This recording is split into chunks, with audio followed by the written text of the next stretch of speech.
소설에 대해서 이렇게 좀 이야기를 나눠보도록 하겠습니다.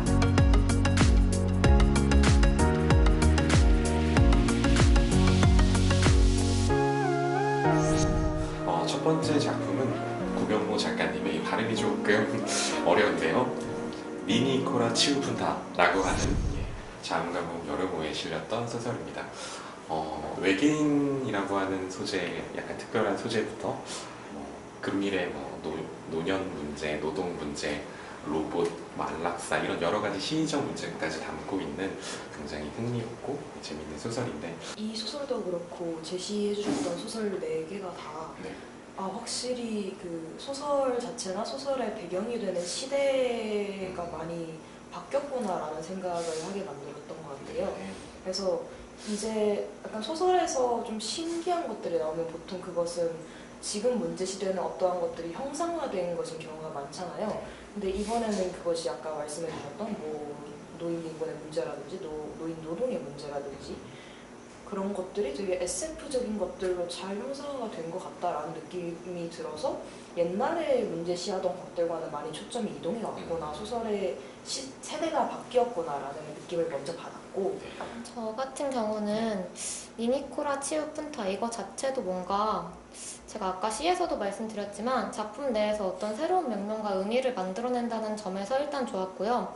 이 소설 내의 배경도 뭔가 충분히 도래할 수 있고 가능성이 있는 지극히 현실적인 미래 사회라는 점도 재미있었어요.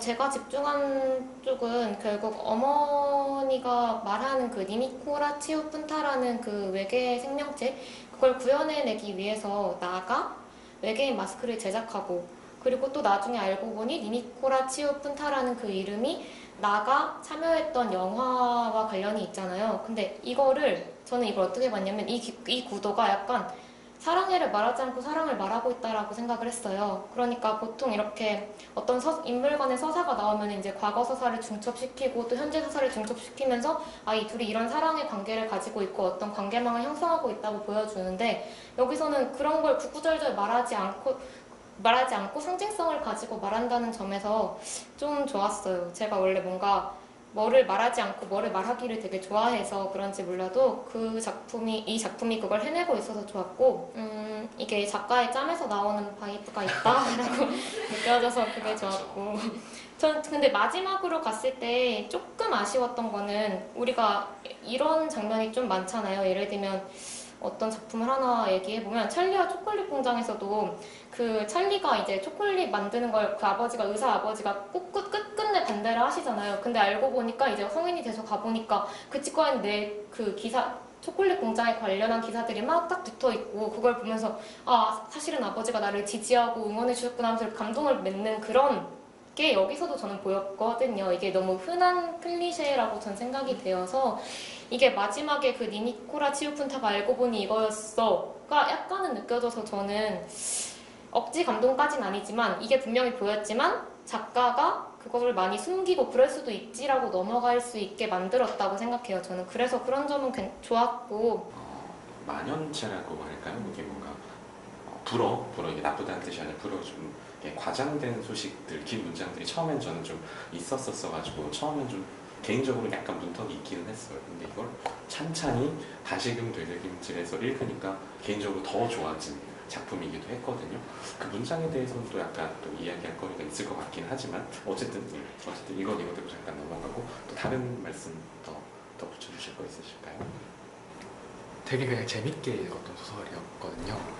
사실 왜 더더욱 그럴 수 있었던 이유가, 이제 사실은 두 가지에서 그랬는데 이게 근미래를 다루는 소설처럼 느껴졌거든요. 해서 이 서술자의 자리가 뭔가 저희들의 자리가 되게 닮아있는, 미래에 저희들이 처해 있을 어떤 상황과 닮아있는 것 같아서 그런 부분이 있어서 되게 그냥 재밌게 읽었던 것 같기도 하고, 또 이 소설에서 나와 있는 근미래에 대한 몇 가지 상상들이 있잖아요. 중위 연령이 61세가 되었다든지, 아니면 이제 예술은 즐길 사람들이 서로 즐기는 어떤 장이 되었다든지 하는 부분들 보면, 사실 저희들도 문학이나 이런 소설 읽기, 시 읽기를 사랑하고 좋아하는 사람들인데, 미래에 가면 또 어떤 풍경이 될까라는 상상을 하게 되면 또 이 소설이 그런 부분에 대한 어떤 현실적이고 또 한편으로는 또 스스음이 나오는 그런 예측들을 내놓는 것 같아서 되게 재밌고 또 그런 상상력이 참 유쾌한 방식으로 풀어져 있는 것 같아서 미래에 찾아오는 그런 풍경들을 내가 함께 경험하는 것 같은 느낌으로 재밌게 읽었던 것 같아요. 제가 최근에 어떤 다른 촬영 대담에서 좀비와 관련된 이야기를 한 적이 있어서 좀비와 관련된 이야기를 한 적이 있었었는데 그 좀비를 이야기하다가 우연찮게 알츠하이머 이야기를 했었거든요. 근데 이제 이 소설을 읽으면서 아까 선생님께서는 그 외계인의 존재가 나에 겹쳐져 있다라고 했었지만 또 이게 지금 알츠하이머 병을 앓고 있는 이유나진이라고 하는 엄마의 존재도 사실 알츠하이머를 앓고 계신 제 주변에 이제 지인분도 이제 가족분들의 한 분이 그런 병을 앓고 계신 분이 있는데 가장 힘든 게 그런 거라고 말씀을 하시더라고요. 이제 내가 원래 알고 있었던 이 사람의 모습, 내가 원래 알고 있었던 이 사람과의 나의 관계, 시간 이런 것들이 조금 더 마모되어서 다른 존재로 자꾸 이렇게 되어가는 게 다른 질병을 대하는 것보다 더 힘든 것 같다라는 이야기를 해주셨었거든요. 그런 메타포가 이제 외계인이라는 것과 이렇게 연결이 될 수도 있지 않나 그런 생각을 말씀들을 드리면서 한 번 더 했던 것 같습니다.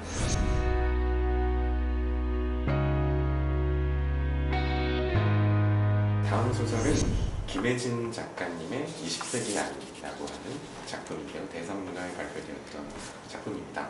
저는 이 소설을 처음 대면했을 때 워낙 동명의 20세기 소년이라고 하는 유명한 이제 다른 작품, 다른 장르의 작품이 있어가지고 그런 이미지가 먼저 떠오르긴 했는데 사실 그런 시대성이라기보다는 제가 읽기로는 어떤 주거 조건의 차이와 20세기, 21세기가 갈리는 느낌이긴 했는데요.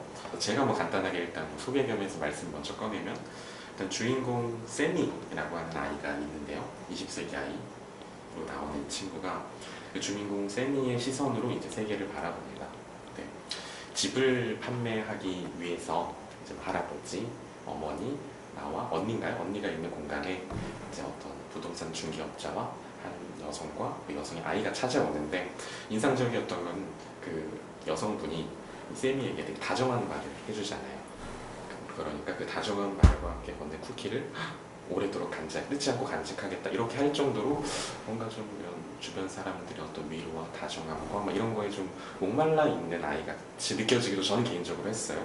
네, 저는 이 소설을 읽어 나갈수록 약간 세미의 행동이나 말을 들을수록 계속 서글퍼졌어요. 뭔가 겨우 초등학생 아이인데 일찍 주변을 자각해서 자꾸 살아남으려고 애쓰는 느낌이 들었고 뭔가 낯선 타인에게도 계속 친밀한 사이가 아닌데도 약간 친밀한 사이만 할 법한 이야기들을 하잖아요. 그래서 그 중고거래에서 만난 분한테도 그러고 그리고 거짓말에도 능숙하고 아무튼 이런 모습들이 뭔가 이 세미라는 아이가 자신이 머무르는 공간에서 살아남기 위해서 뭔가 이렇게 성격이 변화됐거나 그러지 않았을까라는 생각이 개인적으로는 들어가지고 약간 서글펐고요. 뭔가 다정하고 따뜻함을 갈구한다고도 보였어요. 말씀하신 쿠키 때도 그랬고 그리고 또 마지막에 쌤이라고 했니? 네 덕분에 이 집이 아주 편하구나 이거를 또 일기장에도 적고 하잖아요. 그런 걸 보면서 약간 다정함이 필요한 아이구나. 다정함을 필요로 해서 약간은 좀 이렇게 표현이 되는지 발버둥을 치는 것처럼도 보였거든요. 근데 그렇게 보이는 모습이 너무 저는 서글펐던 것 같고 또 세미라는 아이에게는 주변 사람들이 가까운 사람들이 다 불친절해요. 가족들이 어떻게 보면. 그래서 세미는 불안정한 상태로 기댈 곳이 없는 상태인데 약간 낯선 타인에 대해서 경계가 없다는 것은 가족끼리의 애착 형성이 잘 안 된 상태잖아요. 그래서 이 안정 욕구를 다른 타자에게서 기대어 찾고자 하는 모습 때문에 자꾸 서글펐고 저도 그렇게 느꼈던 게 이 세미가 사는 세계가 세미가 바라보기에는 말이 없는 세계?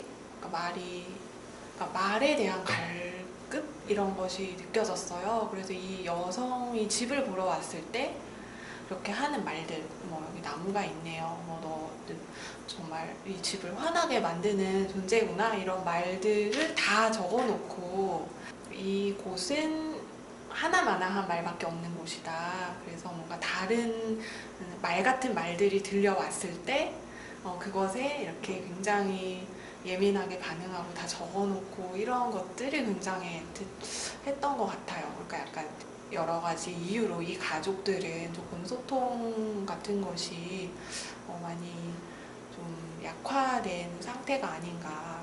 그래서 그런 게 조금 마음이 애틋했던 것 같고.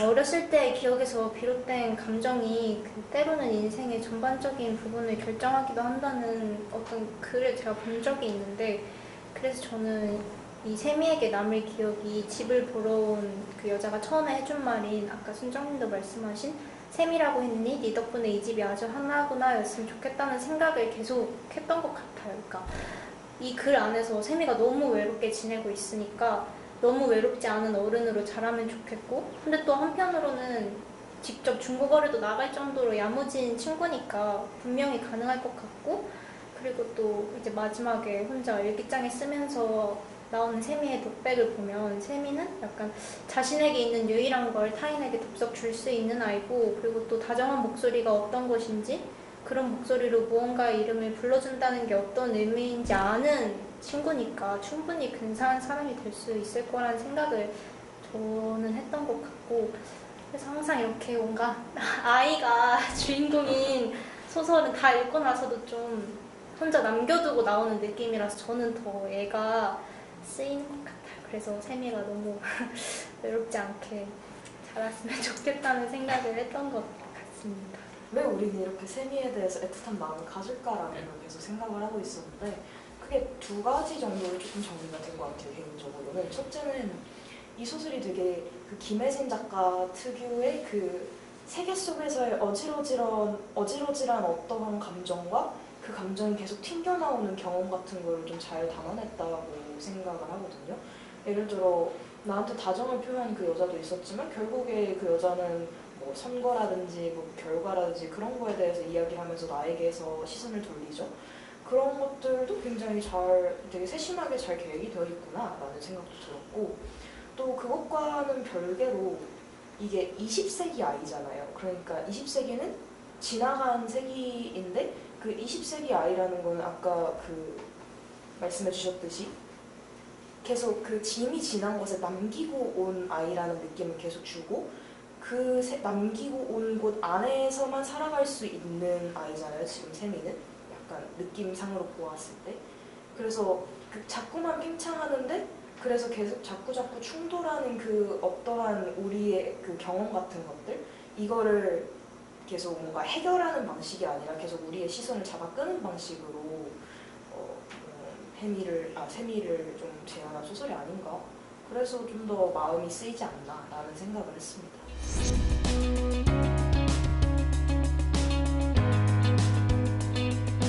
세 번째 작품은 성혜롱 작가님의 버섯농장이라고 하는 에픽에 실린, 에픽이라고 하는 잡지에 실린 작품인데요.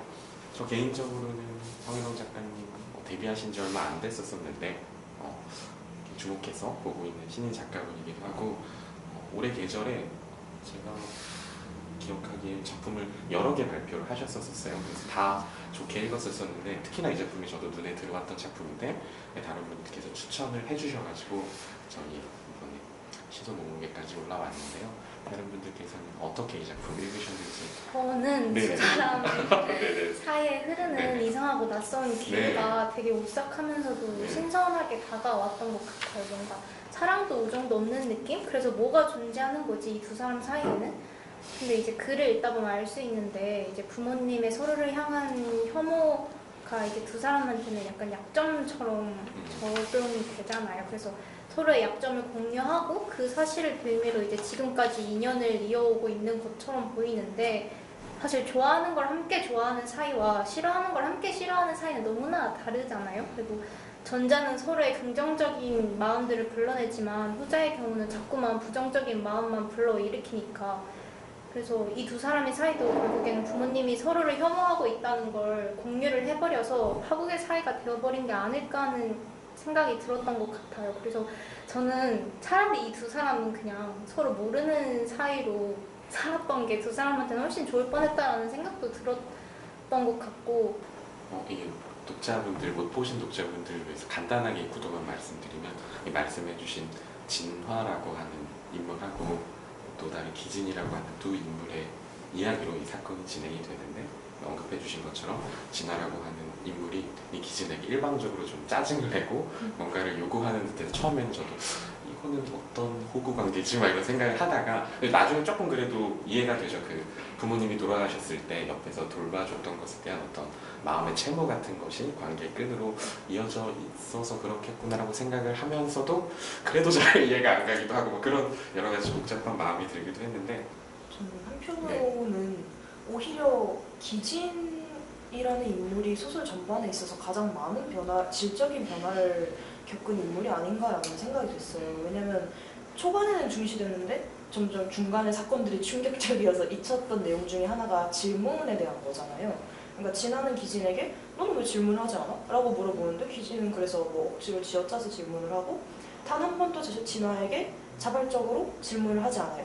그 사건이 발생하기 전까지는. 그런데 그 사건이 발생한 이후에 기진은 정말 별거 아닌 거에 대해서 별거 아닌 거에 대해서 진아에게 질문을 하게 되죠. 너 담배 언제부터 피웠어? 라고. 그래서 어떻게 본다면 이 사건으로 인해서 진아는 그냥 계속 이 문장으로 나오잖아요. 진아는 여전히 아름다웠다 이런 문장으로. 그래서 일관된 인물이지만 기진은 이걸 통해서 오히려 가장 많은 변화를 겪는 인물인데 그거를 소설이 의도적인 건지 아니면은 뭐 노리진 않았지만 그냥 우연한 건지는 모르겠지만 약간 기진의 변화를 숨기고 있는 것 자체도 약간 흥미로운 부분으로 볼 수 있겠다라고 생각을 했습니다. 말씀을 듣고 보니까 또 기진이 그렇게 담담함 속에서도 질문을 던지지 않는 사람에서 질문을 던지는 사람으로 이렇게 변화를 했습니다. 이것도 약간 소개를 조금 더 드려야 될 것 같은 게 둘 사이에서 어떤 사건이 하나가 일어납니다. 이게 뭐 저희가 스포일러 이런 걸 생각하지 않고 말하는 리뷰니까 그 진화가 자기에게 어떤 일종의 사기를 쳤던 사람에게 연락을 하다가 그 사람의 아버지가 있는 곳으로 찾아가요. 그러다가 이제 그 사람의 아버지가 있는 곳을 찾아갔다가 뭐 이렇게 쫓아가다가 뭐 요양원가 버섯 농장 공간으로 이렇게 가게 되는데 제가 뭐 추락해서 말씀을 드렸지만 그 공간에서 그 아버지가 죽음을 당하죠. 근데 이 죽음을 당한 아버지 앞에서 그 사기꾼의 아버지죠. 사기꾼 아버지 앞에서 지난 골프채를 들고 있고 그래서 이게 심장마비라고 하는데 저 골프채를 들고 있고 뭔가 묘한 말을 하고 어떤 폭력과 뭐 드자미질이 있었던 것 같다는 암시도 풍기면서 하지만 또 아닌 것 같다는 생각도 여러 가지를 되게 이렇게 유예시켜 놓고 말씀하신 대로 어떤 서스펜스를 남겨놓는 소설인데요. 이 부분 어떻게 읽으셨는지 정말 궁금합니다. 저는 성혜령 작가님이 사람과 사람 사이 미묘한 감정선과 그 얽힘을 스토리와 함께 그럴법하게 잘 풀어내시는 작가님이라고 생각해요. 그래서 인간관계 내부 심리 묘사와 그런 배인 감정들을 능숙하게 쓰시는 분이라고 생각해요. 일단 기진에게는 마음의 빚이 있죠. 그래서 진아가 예의 없고 그냥 좀 말하자면 감정 쓰레기통처럼 대하는데도 다 받아주고 행동해요. 대체 왜 그럴까라고 생각했는데 끝까지 읽어봤을 때는 결국 그 부모님의 사고로 인한 마음의 빚이에요. 결국 이 마음의 빚으로 이어지는 이 둘의 관계에 대해서 저는 그럴 수도 있다고 생각했어요. 그리고 이 이야기가 분명 진아한테 무슨 일이 일어나서 기진이 또 마음의 빚을 뭔가 보여주는 이야기로 뭔가 되면서 어떻게 결론이 될까 궁금해하면서 상상하면서 흥미롭게 읽었으나 저는 조금 아쉬웠던 게 용두삼이라는 걸 써도 될지는 모르겠지만 그렇게 해주셨을 수도 있죠. 왜냐면요 이런 앞서 말씀드렸듯이 미묘한 감정선과 얽힘을 너무너무 잘 소화해내셨다고 잘 보여주셨다고 생각하는데 후반부에 그 소설의 개연성이 저는 약간은 부족했다고 생각해요. 그러니까 어떤 소설 상황이 무조건 현실적일 필요는 없죠. 그리고 우리가 독자로서도 픽션에 대해서 픽션을 읽을 때 픽션을 대할 때 태도가 그렇다고 치자 눈 감아줄게 라는 게 어느 정도 깔려있다고 약속이 되어 있다고 생각하는데 그렇다고 치더라도 그런 마음을 감안하더라도 버섯 농장에서 일어난 일 일단 아저씨가 죽어요. 그리고 죽는데 그 앞에서 또 막 시신훼손을 해요. 막 골프채로 막 하려고 하고 그리고 또 그걸 이제 묻기까지 해요. 이 과정이 너무 소설 같았어요. 이런 표현이 맞을지 모르겠지만 너무 소설적이어서 이런 스토리로 가버리니까 앞에서 느꼈던 뭔가 마음의 빚 그리고 둘의 촉발된 그런 관계들이 뭔가 묻혀지는 느낌이 들어가지고 저는 어떤 마음의 빚으로 인한 어떤 일련의 사회적 행동들이 있을 수 있으나 그것을 잘 보여주기는 했으나 보여주는 과정에서 이야기의 개연성이나 그럴 법함을 작가가 놓쳐서 그게 빛을 발하지 못한 것 같아서 아쉽다라고 느꼈습니다.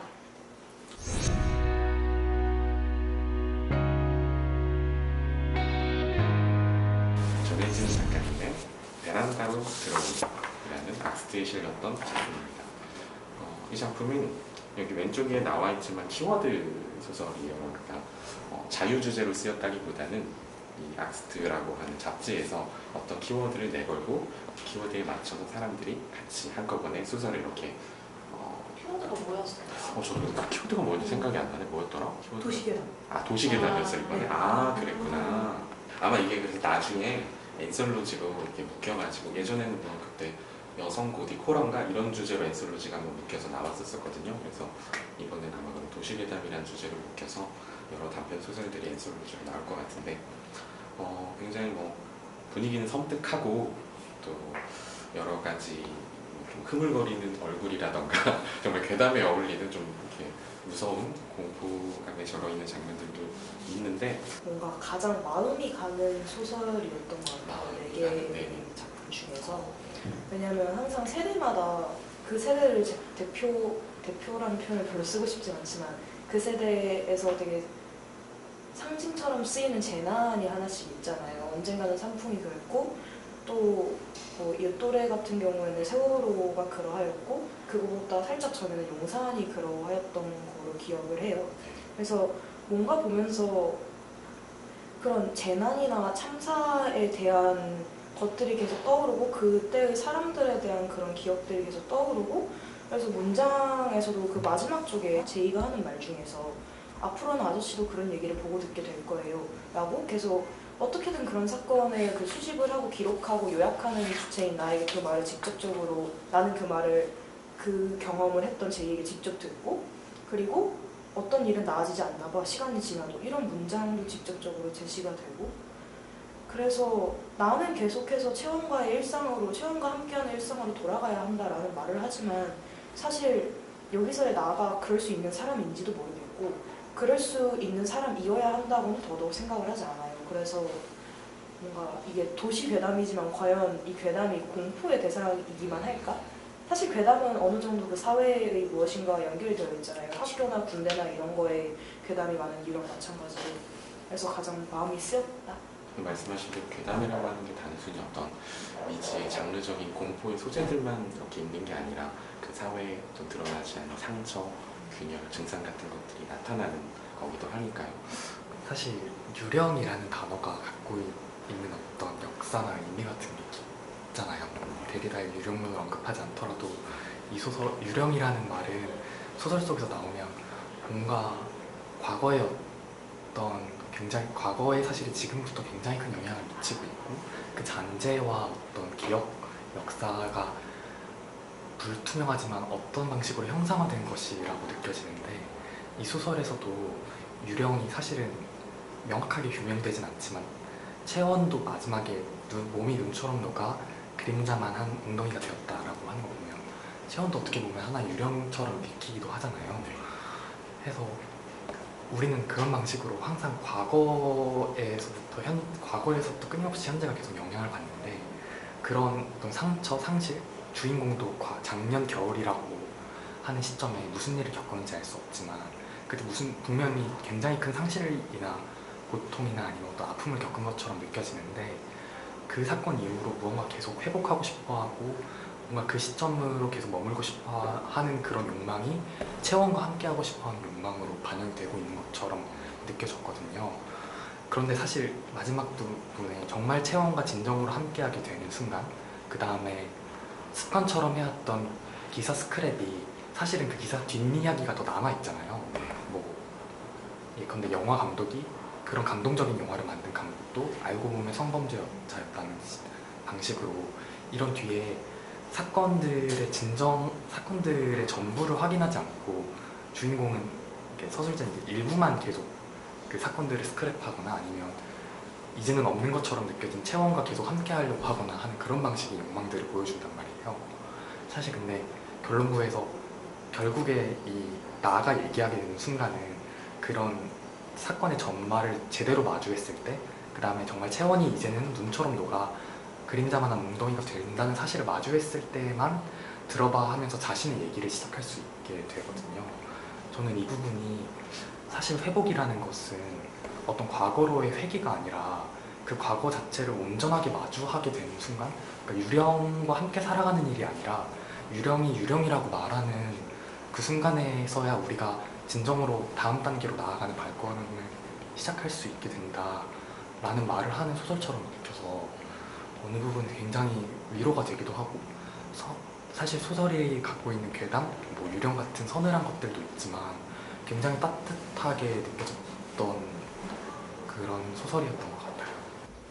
저는 이 소설이 말씀해주신 것처럼 시간성을 빼놓을 수가 없다고 생각을 해요. 시간성이 굉장히 중요한 키워드로 작용을 했다고 생각하고, 뭔가 과거를 소급하는 방식으로 현재를 구성해서 더 달라질 게 없는 미래까지 예측해서 뭔가 독자에게 무력감을 안겨줬다고도 생각이 들거든요.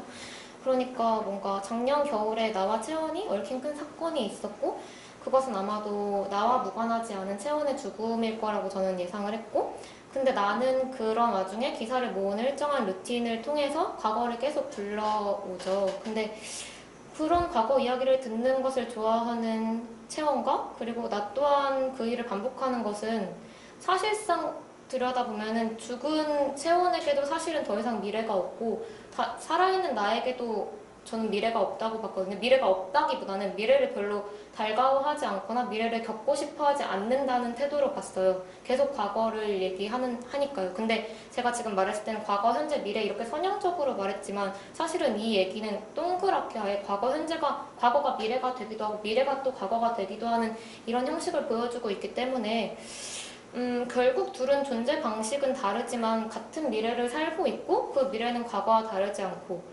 그럼 이러한 시간성을 적용해서 보았을 때 결국 이 둘이 정말 다른 존재인가라는 물음을 던진다고 또 생각을 했어요.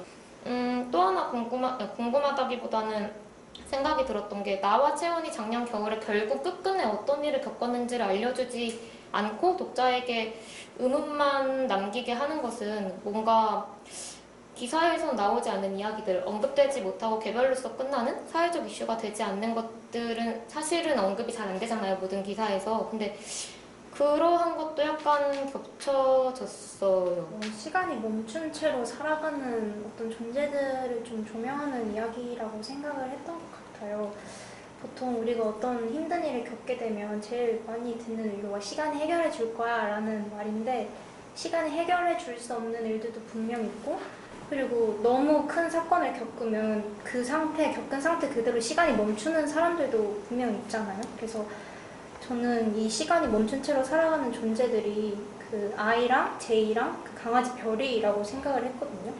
그래서 이렇게 그 어떤 사건을 겪고 시간이 멈춘 채로 살아가는 유령들을 자꾸만 보게 되는 채원과 나도 분명 어떤 일을 겪었고, 이래서 이 두 사람도 어떤 그 겪은 사건이 시간이 해결해 줄 수 없는 사건이라고 저는 생각이 들었던 것 같아요. 그래서 두 사람 역시 나아질 수 없어서 자꾸만 봐서는 안 될 것들을 보게 되는 사람이라고 생각을 했던 것 같고, 시간이 해결해 줄 거라는 말 자체가 조금 어떤 사람한테는 폭력적으로 다가갈 수도 있겠다라는 생각도 좀 들었던 것 같아요.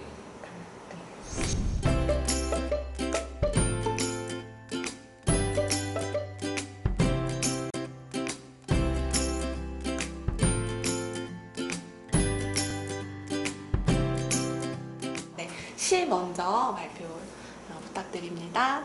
이번 가을의 시는요, 문보영 시인의 지나가기가 되었습니다. 와, 축하드립니다. 네, 그러면 소설 어떤 게 선정됐는지 발표해 주시겠습니다. 네, 이번 가을의 소설은 전예진 작가님의 베란다로 들어온입니다. 네, 오늘 네 분 선정위원으로 참여해 주셔서 다시 한번 감사드리고요. 그러면 저희는